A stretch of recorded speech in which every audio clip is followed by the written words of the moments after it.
Assalamualaikum warahmatullahi wabarakatuh. Bertemu lagi dengan saya pada perkuliahan biomekanika ya. Pokok bahasan kita hari ini biomekanika.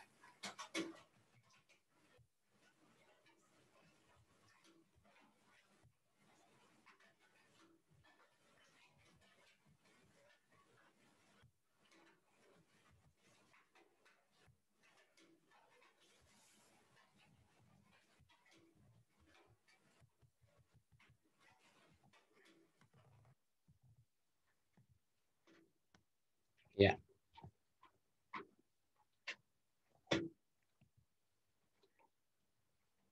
Biomekanika merupakan ilmu yang membahas aspek-aspek mekanika dari gerakan-gerakan tubuh manusia. Biomekanika adalah kombinasi antara ilmu mekanika, antropometri, dan dasar ilmu kedokteran.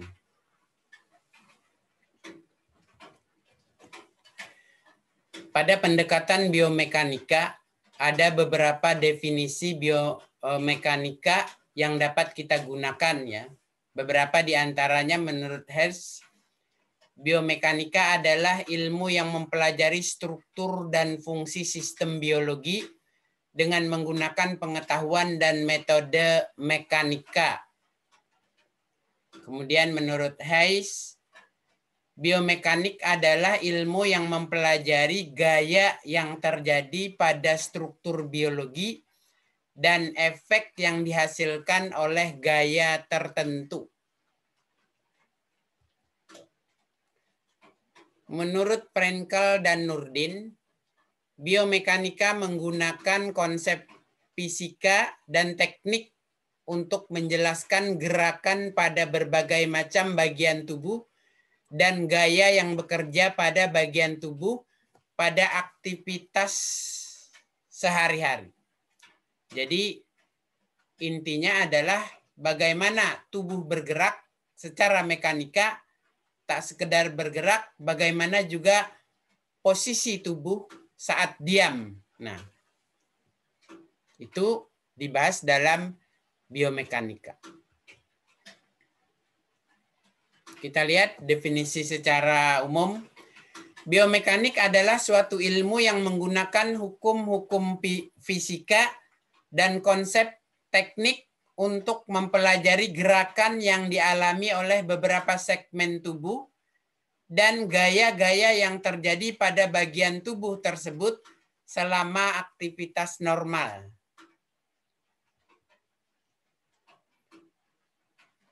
Kita lanjutkan dengan tujuan mempelajari biomekanika. Yang pertama, menjelaskan tiap komponen dari seluruh sistem tubuh dan interaksinya. Yang kedua, mensimulasikan kondisi berbahaya, kondisi yang sulit untuk diukur, atau waktu dan biaya yang dikeluarkan untuk melakukan sebuah pekerjaan. Nah, jadi ini hubungannya secara ekonomis ya, bagaimana suatu pekerjaan dapat dilakukan dengan gaya yang sedikit, waktu juga yang sedikit, tetapi produktivitas tinggi. Tujuan ketiga, memperkirakan resiko yang mungkin muncul dari suatu pekerjaan dan memperkirakan beban maksimal yang aman untuk diangkat. Jadi juga di dalam biomekanika, dengan memperkirakan resiko yang muncul dan beban maksimal, kita dapat menghindari kecelakaan dalam kerja. Ya. Di samping tentu saja secara ekonomis tadi tujuan nomor 2, dapat melakukan suatu pekerjaan dengan beban yang minimal dan menghindari kecelakaan saat kerja dalam melakukan sebuah pekerjaan. Berikutnya konsep biomekanika.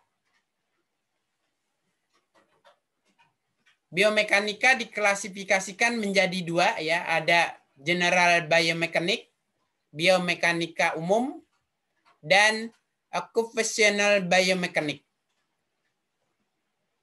Kita mulai dengan general biomekanik, biomekanika umum. General biomekanik adalah bagian dari biomekanika yang membicarakan hukum-hukum dan konsep dasar yang mempengaruhi organ tubuh manusia, baik dalam posisi diam maupun bergerak. Ya, makanya tadi saat diam pun bagian dari bahasan biomekanika. Untuk biomekanika umum atau general biomekanik dibagi menjadi dua lagi, yaitu ya biostatik, yaitu bagian dari biomekanika umum yang hanya menganalisa tubuh pada posisi diam atau posisi bergerak pada garis lurus dengan kecepatan seragam, dengan kecepatan tetap. GLB berarti ya, gerak lurus beraturan. Ya. Nah, di sini berlaku atau dibicarakan gerak lurus beraturan yang dilakukan oleh manusia atau hewan. Baik posisi diam, kalau posisi diam berarti geraknya 0 ya. Atau bergerak, ya. Gerakannya tadi seragam atau tetap. Sehingga di sini berlaku GLB, gerak lurus beraturan. Yang kedua, bagian dari biomekanika umum, yaitu biodinamik. Biodinamik adalah bagian dari biomekanika umum yang berkaitan dengan gambaran gerakan tubuh tanpa mempertimbangkan gaya yang terjadi. Ya. Jadi di sini tidak dibicarakan kinematika. Dan gerakan yang disebabkan gaya yang bekerja dalam tubuh kinetik juga tidak dibicarakan. Hanya membicarakan gambaran gerakan tubuh. Ya, gambaran gerakan tubuh saja yang dibicarakan, tidak membicarakan kinematika dan kinetik. Tidak membicarakan gaya yang terjadi dan gaya yang bekerja. Kita lanjutkan. Bagian kedua dari biomekanik yaitu occupational biomekanik. Didefinisikan sebagai bagian dari biomekanika terapan yang mempelajari interaksi fisik antara pekerja dengan mesin, interaksi fisik antara pekerja dengan material, interaksi fisik antara pekerja dengan peralatan, dengan tujuan untuk meminimumkan keluhan pada sistem kerangka otot agar produktivitas kerja dapat meningkat. Ya, jadi bagaimana interaksi suatu pekerja dengan alat yang digunakan, dengan mesin yang digunakan, dengan material yang digunakan, sehingga kelainan posisi, ya, kelainan posisi pada saat bekerja dapat diminimumkan, kalau perlu dapat dihindari untuk mengamankan sistem kerangka otot dan meningkatkan produktivitas kerja. Nah, sehingga makanya beberapa di kantor atau beberapa di pekerja-pekerja bangunan itu menggunakan alat tertentu bahkan dengan posisi tertentu, ya. Tentu saja posisi ini menguntungkan bagi sistem gerak sehingga gaya yang digunakan juga minimum dan kelainan sistem kerangka dan sistem otot dapat dihindari atau dapat diminimumkan. Misalnya bagaimana posisi kursi agar pekerja kantoran yang duduk tidak mengalami kelainan tulang belakang. Kemudian juga bagaimana posisi, misalnya ya, posisi alat posisi laptopnya dan posisi printer Sehingga apa? Sehingga pada saat perubahan mengambil kertas hasil printer, para pekerja tersebut, pekerja kantor tersebut, kantoran tersebut dapat meminimumkan gaya dan posisi tubuh yang menguntungkan atau meminimumkan kelainan pada otot dan kerangka. Kemudian juga pada pekerja-pekerja bangunan ya, pada pekerja-pekerja bangunan tentu saja ada alat-alat atau mesin yang digunakan dengan posisi mesin, dengan konstruksi mesin yang tentu saja meminimumkan kelainan pada sistem anggota gerak, tulang dan otot ya.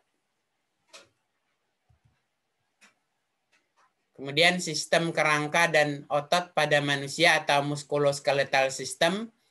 Ya, di dalam tubuh manusia terdapat beberapa sistem koordinasi dan salah satunya adalah sistem otot dan kerangka atau muskuloskeletal system atau sistem gerak.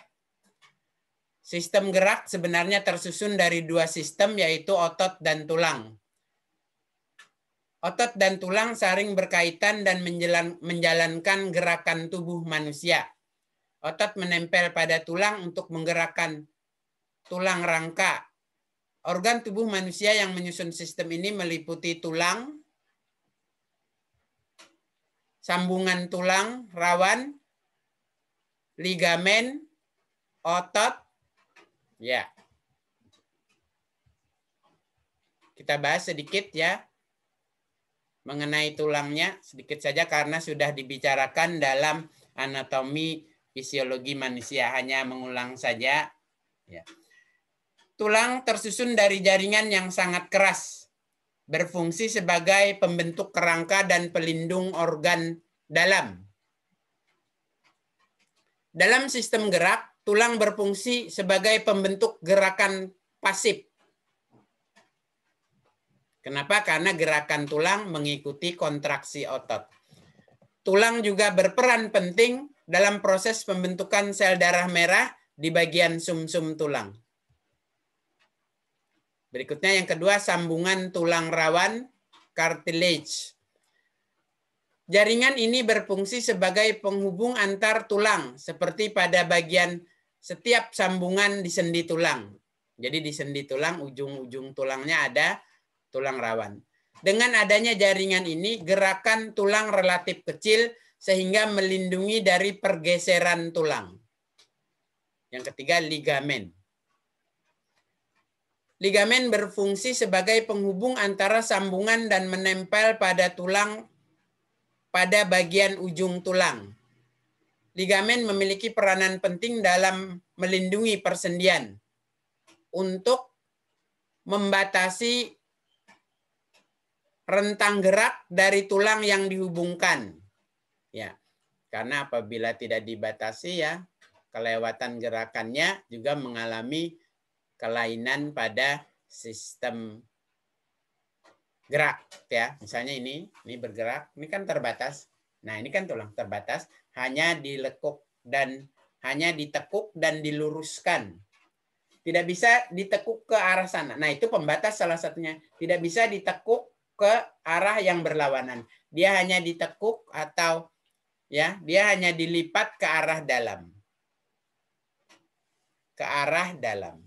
Ya, tidak bisa ditekuk setelah lurus ya, setelah lurus tidak bisa ditekuk ke arah lebih luar lagi, nggak bisa. Nah, itu yang dimaksud dengan membatasi rentang gerak ya.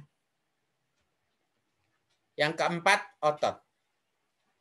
Otot merupakan penggerak utama dalam tubuh manusia.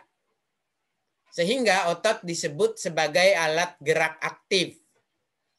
Sel-sel otot menghasilkan panas tubuh untuk menjaga kestabilan panas tubuh akibat pengaruh dari luar. Kemudian pada otot juga terdapat tendon. Ya.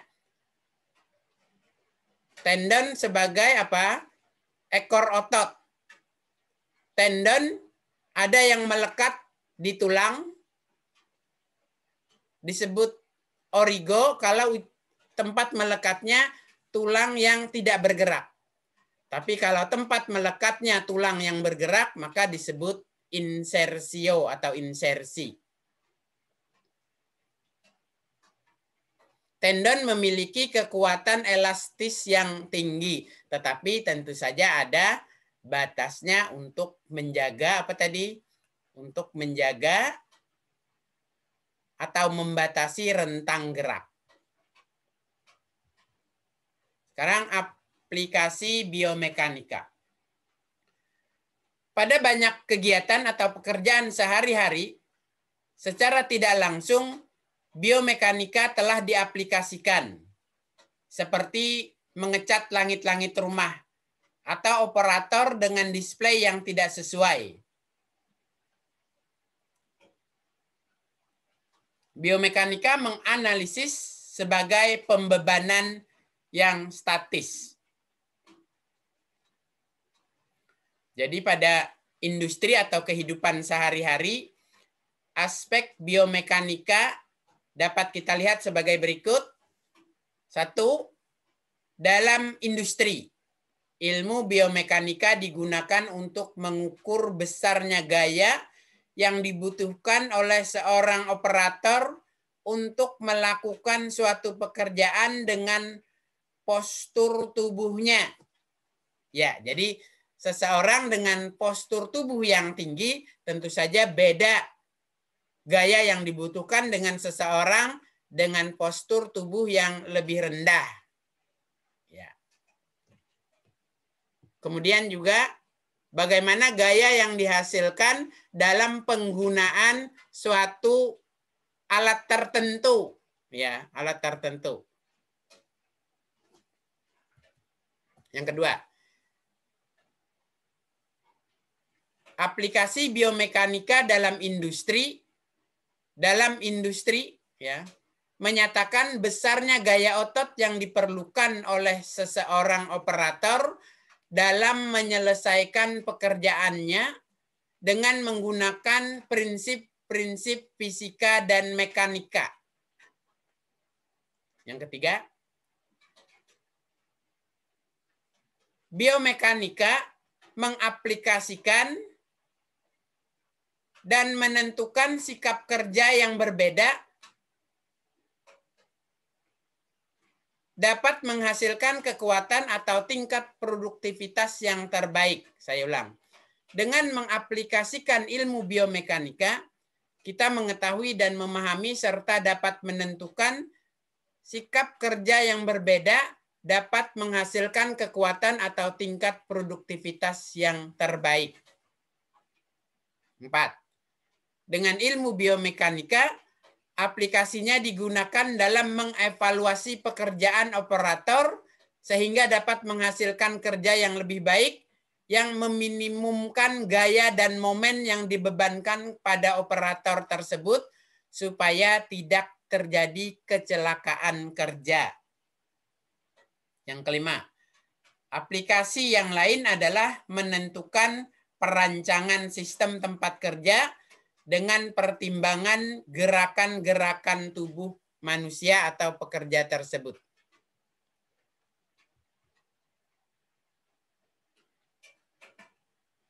Ya, kembali kita bahas bahwa di dalam biomekanika merupakan penerapan fisika di dalam bidang kesehatan. Yang pertama, faal fisika untuk menentukan fungsi tubuh meliputi kesehatan dan penyakit. Yang kedua, pengetahuan tentang benda yang digunakan dalam kesehatan, seperti ultrasonik, laser, radiasi, dan lain-lain.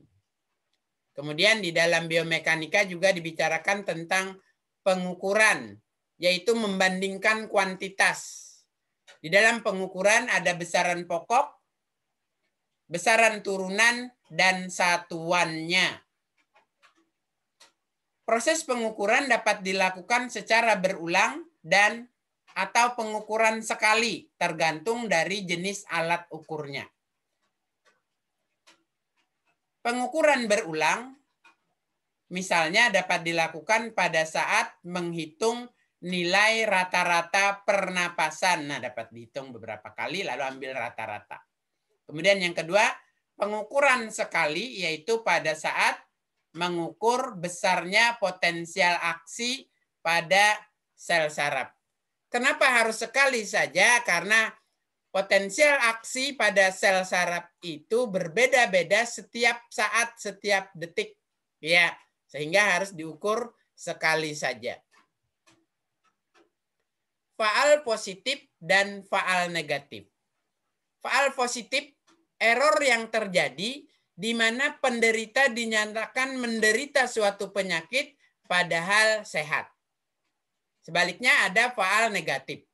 Error yang terjadi di mana penderita dinyatakan tidak sakit padahal menderita suatu penyakit.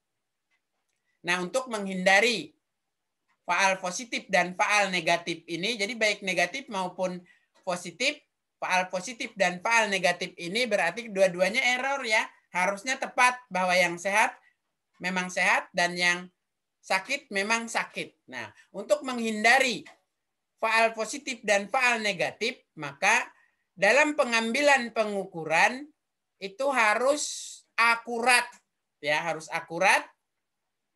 Bagaimana pengukuran dilakukan harus akurat? Tentu saja dengan mempertimbangkan alat ukurnya. Ya, alat ukurnya harus dikalibrasi, itu nomor 4. Ya. Alat ukur harus dikalibrasi. Kemudian alat ukur harus tepat sesuai dengan ukurannya. Misalnya apa? Untuk menimbang emas tentu saja harus dengan timbangan emas. Nggak bisa dengan dacing yang digunakan untuk menimbang gula. Nah, itu digunakan, itu nomor 3. Penggunaan alat ukur yang dapat dipercaya. Kemudian juga dalam pengukuran harus diulang. Tentu saja dalam hal-hal yang memang dapat diukur ulang. Ya, harus dapat memang hal-hal yang dapat diukur ulang dan harus diukur ulang. Tapi pada hal-hal yang tadi misalnya potensial aksi pada sel saraf memang tidak bisa diulang karena memang berbeda setiap saat.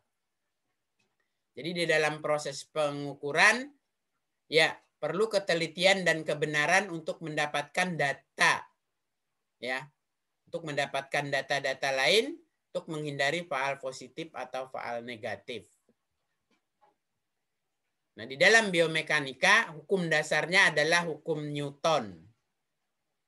Karena berhubungan dengan gaya. Hukum Newton pertama, hukum kelembaman. Dipakai untuk mengukur suatu pengamatan besarnya gaya yang digunakan. Sehingga rumusnya F sama dengan M kali A. F gaya, besarnya gaya, satuannya Newton, M massa benda yang diberi gaya, dan A percepatan gerak benda. Kemudian ada hukum Newton ketiga. Hukum Newton ketiga disebut juga dengan hukum aksi-reaksi. Dalam hal ini, besarnya aksi gaya yang diberikan sama dengan besarnya gaya yang berlawanan, ya. Jadi sehingga yang dihasilkan maksudnya. Sehingga aksi sama dengan min reaksi. Kenapa min negatif? Karena arah gaya berlawanan, tapi besarnya gaya sama. Jadi misalnya ini, seseorang berdiri di lantai. Ya, seseorang berdiri di lantai. Gaya yang diberikan orang tersebut terhadap lantai berarti gaya ke bawah adalah sama besar dengan gaya yang diberikan oleh lantai ke arah yang berlawanan. Sehingga lantainya tetap datar. Ya, tetap datar. Tapi kalau gayanya tidak sama besar, lantainya jadi tidak datar lagi, mungkin melengkung ke bawah kalau gaya orangnya lebih besar dari gaya ke atas lantai. Sekarang gaya pada tubuh dan di dalam tubuh. Gaya pada tubuh dan di dalam tubuh. Gaya pada tubuh dan di dalam tubuh. Gaya pada tubuh, misalnya saat seseorang menabrak meja. Kemudian gaya dalam tubuh adalah gaya yang terjadi karena kontraksi otot. Dasar asal mula gaya adalah gaya gravitasi bumi, tarik-menarik antara dua benda. Misalnya, berat badan. Contoh terjadinya varises. Ya, contoh terjadinya varises, pelebaran pembuluh vena. Ya, ini sini berlaku hukum Newton 3. Di mana tekanan cairan darah di dalam pembuluh vena yang menekan pembuluh venanya sama besar dengan gaya dinding pembuluh vena yang arahnya berlawanan dari gaya tekan cairan darah. Ya, apabila gaya ini sama besar, maka tidak terjadi varises. Tapi apabila gaya tekan cairan darah lebih besar dari gaya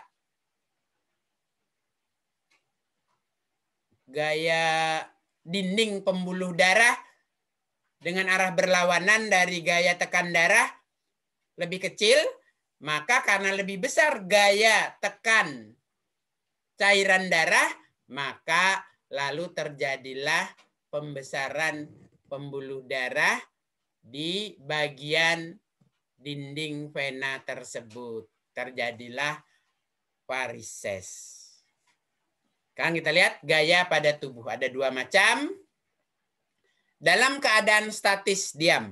Ya, statis diam. Dan ada yang dalam keadaan dinamis. Bergerak. Kita lihat. Gaya pada tubuh dalam keadaan statis. Statis adalah tubuh dalam keadaan seimbang atau setimbang. Jumlah gaya dan momen gaya yang sama dengan 0. Ya. Jadi gaya pada tubuh dalam keadaan statis, gayanya seimbang, jumlah gaya dan momen gaya sama dengan 0.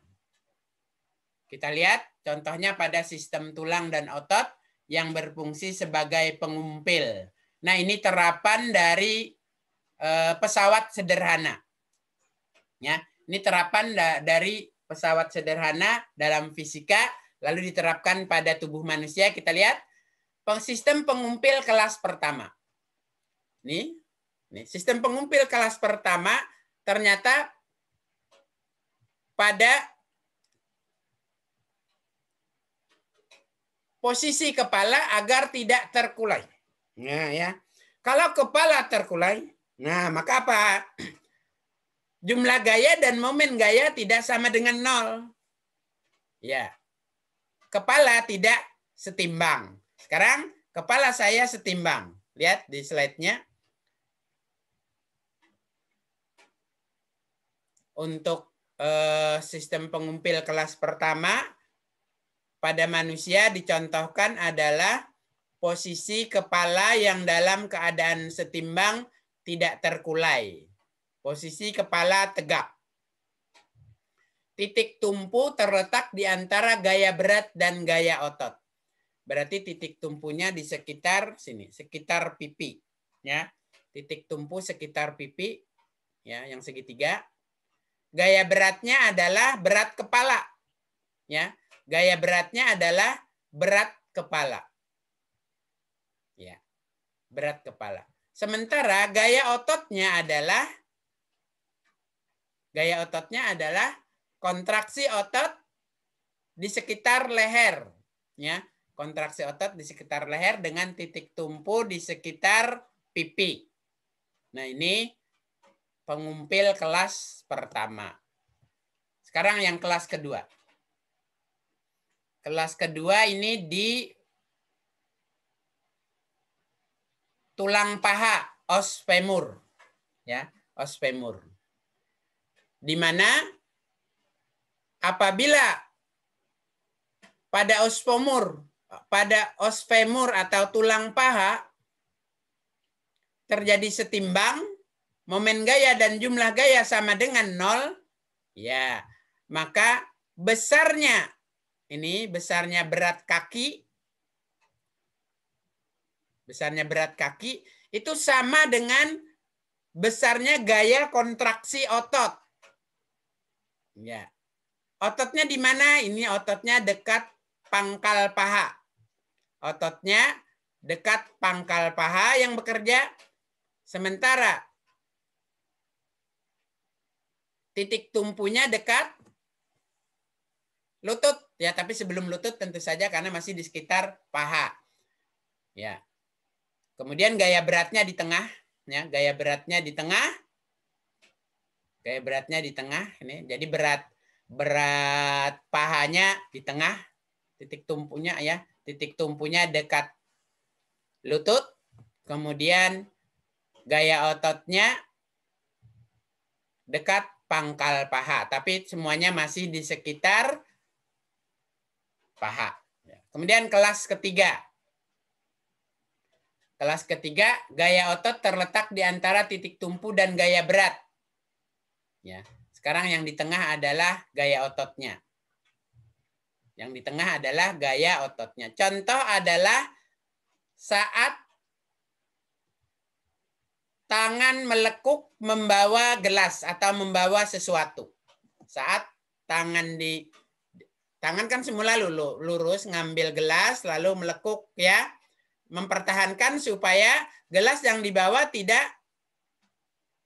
terkulai. Ya, maka yang bekerja adalah kelas ketiga ya, pengumpil kelas ketiga. Gaya otot terletak di antara titik tumpu dan gaya berat. Kita lihat ini. Gaya beratnya adalah cangkir yang dipegang atau yang dibawa. Gaya beratnya adalah cangkir yang dipegang atau yang dibawa. Titik tumpunya ternyata siku. Ya, titik tumpunya ternyata siku, tapi siku bagian masih lengan bawah, ya, lengan bawah. Kemudian gaya ototnya, ya, gaya ototnya di sekitar siku, tapi lebih jauh dari ujung siku ya, karena di ujung sikunya adalah titik tumpu. Nah, ini pengumpil kelas ketiga. Berikutnya keuntungan mekanik. Keuntungan mekanik.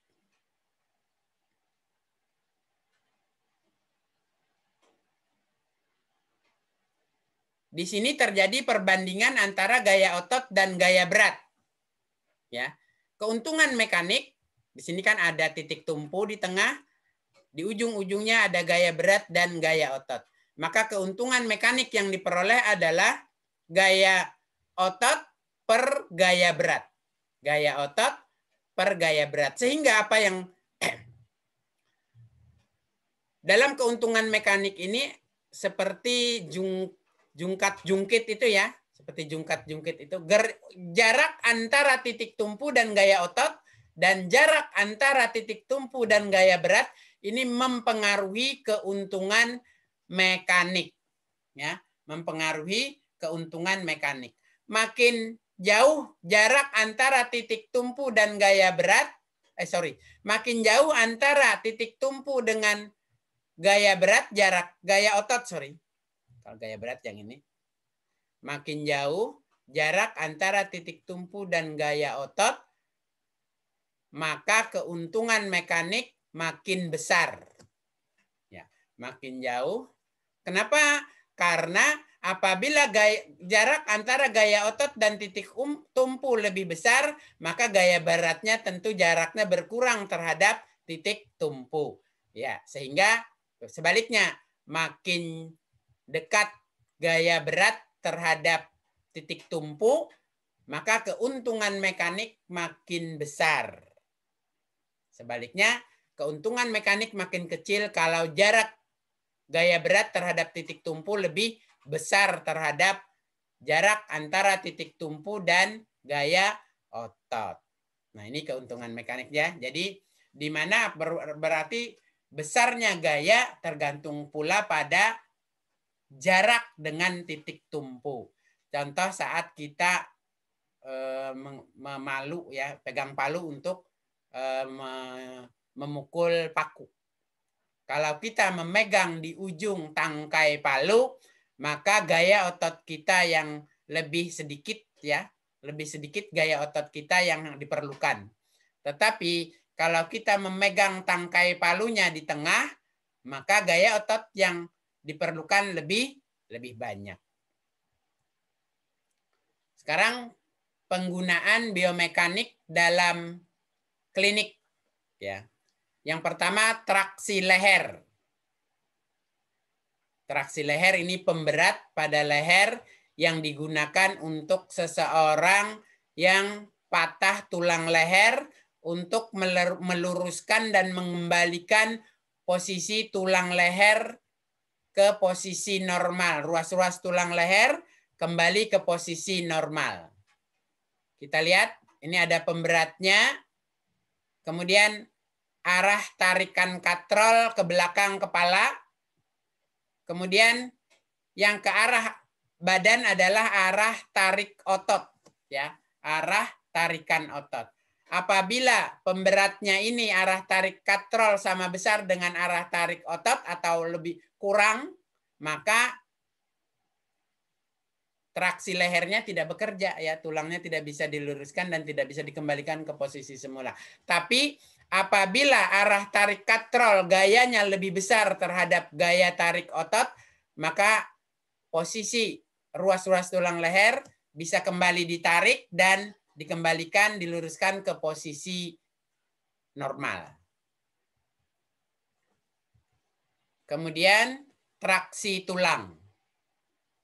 Ini misalnya fraktur atau patah tulang kaki. Ya, fraktur atau patah tulang kaki, maka ditraksi tulang. Ini pemberatnya untuk menarik, misalnya posisi tulang patah, ya, selisih, ya, lalu ditraksi, ditarik, ya, posisi tulangnya terselisih, patah, lalu ditarik. Dengan traksi tulang, ya, maka pemberatnya tentu saja harus lebih besar daripada gaya otot ya. Ditarik, maka apa nih? Mulai tertarik lalu nanti kembali ke posisi normal walaupun masih patah ya. Masih patah ya. Nah, jadi syarat beratnya pemberat adalah 1/7 kali berat badan. Jadi misalnya kalau berat badan orang tersebut yang patah tulang kaki 70 kg, ya, maka pemberatnya minimal, pemberatnya adalah 1/7 kali 70 ya. 1/7 kali 70 berarti beratnya harus 10 kg ya. Beratnya harus 10 kg kalau seseorang yang patah tulang kaki tersebut beratnya 70 kg. Berikutnya traksi kulit. Nah, ini pada seseorang yang kecelakaan robek kulit. Ya, kalau seseorang kecelakaan robek kulit, maka apa yang terjadi? Kulitnya akan mengerut sehingga otot terbuka. Kulit akan mengerut sehingga otot akan terbuka. Nah, supaya kulit bisa kembali menutupi otot, maka ditraksi kulit. Ya, jadi kulitnya ditarik dengan pemberat. Misalnya pada anak-anak di bawah 12 tahun, pemberatnya itu 1/10 kali berat badan anak tersebut. Ya, pemberatnya 1/10 kali berat badan anak tersebut. Jadi kalau anak-anak dengan berat 40 kg, ya, anak-anak dengan berat 40 kg, maka pemberatnya 1/10 kali 40, 1/10 kali 40. Maka pemberatnya harus 4 kg. Ya, pemberatnya harus 4 kg. Nah, itu tadi selesai traksi.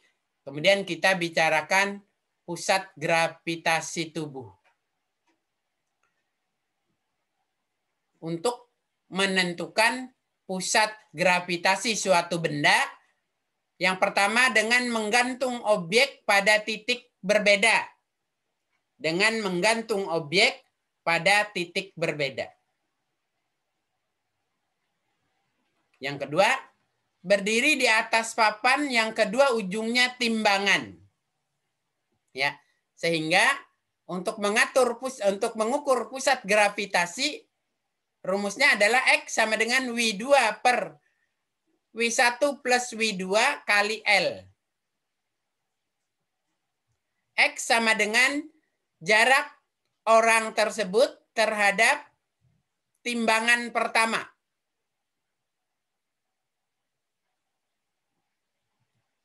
L adalah jarak timbangan pertama terhadap timbangan kedua. Kemudian W1.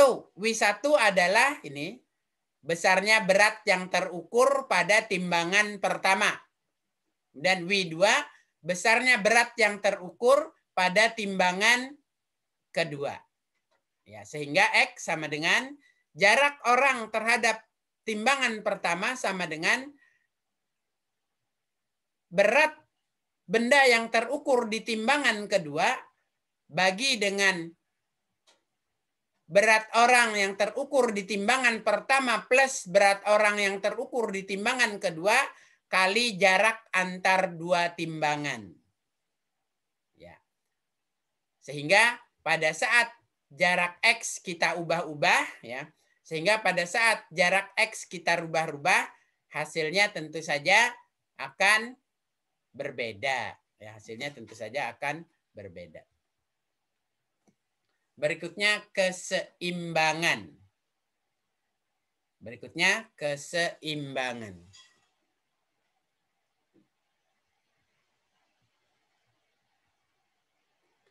Ada 3 macam keseimbangan. Yang pertama keseimbangan stabil. Yang kedua keseimbangan labil. Dan yang ketiga keseimbangan normal. Kita mulai dengan keseimbangan stabil. Ini misalnya ya kelereng dimasukkan dalam mangkuk terbuka ya. Jadi permukaannya normal, permukaan mangkuk di atas. Pusat gravitasi naik jika diberi gaya. Pusat gravitasi naik jika diberi gaya. Jadi jika diberi gaya, pusat gravitasi yang semula di tengah akan naik. Berikutnya, muncul gaya pemulih yang menyebabkan kembali ke keadaan semula. Jadi dalam keadaan stabil, misalnya kelereng dalam mangkuk, maka ada kecenderungan untuk kembali ke keadaan semula karena muncul gaya pemulih. Yang ketiga, tenaga potensial bertambah. Kenapa tenaga potensial bertambah? Karena tadi muncul gaya pemulih untuk tetap diam di tengah. Berikutnya, keseimbangan labil. Nah, ini terbalik ya. Ini seperti pepatah, telur di ujung tanduk. Artinya mudah jatuh. Ya, ada seperti peribahasa, seperti telur di ujung tanduk. Artinya mudah jatuh karena keseimbangan labil. Kita lihat, pusat gravitasi turun jika diberi gaya. Ya, jadi pusat gravitasi kalau di tengah, saat diam lalu digoyang, tanduknya digoyang, ya maka telurnya cenderung jatuh karena pusat gravitasi pindah ke bawah. Turun. Yang kedua, posisi benda akan mengalami perubahan. Dengan kata lain, telurnya cenderung bergerak. Ya, telurnya cenderung bergerak. Yang ketiga, tenaga potensial berkurang. Kenapa berkurang? Ya tadi kan sebenarnya awalnya dia tenaga potensial tinggi karena diam. Tapi begitu diberi gaya pusat gravitasi turun, posisi benda cenderung bergerak, efeknya karena cenderung bergerak berubah dari diam menjadi bergerak, maka tenaga potensial berkurang. Ya, hubungannya dengan tenaga potensial berkurang, maka apa dia cenderung jatuh, ya jatuh. Tenaga kinetiknya yang bertambah. Sekarang keseimbangan normal. Keseimbangan normal. Ini pada benda dengan bentuk, ya, ini pada benda dengan bentuk, ini karena 2 dimensi ya, bendanya sebenarnya seperti kardus itu, ya, seperti kardus, kotak. Ya. Dengan dasar rata. Nah, dengan dasar rata, kalau tadi kan dasarnya melengkung, ada yang melengkung cembung, yang stabil, cekung yang stabil, ya, yang stabil dasarnya cekung, sementara yang labil dasarnya cembung. Sekarang untuk keseimbangan normal, dasarnya adalah datar. Ya.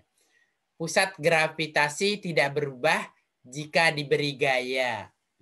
Ya, jadi gayanya bergerak, hanya efek gaya tersebut karena tidak ada perubahan pusat gravitasi, maka dia kalau gayanya dihentikan, dia tetap berhenti lagi.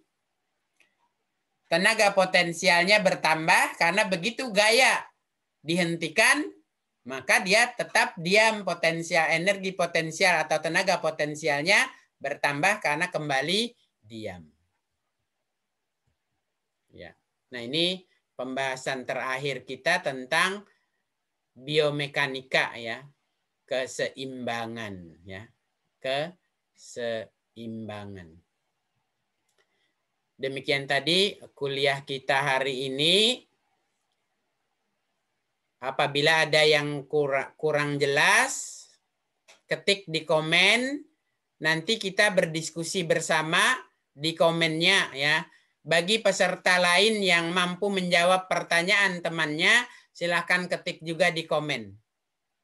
Nanti juga saya komen apakah jawaban peserta lain sudah sempurna atau kalau kurangnya di mana, nanti juga saya komen ya. Demikian perkuliahan kita hari ini. Kita lanjutkan dengan diskusi di komennya ya.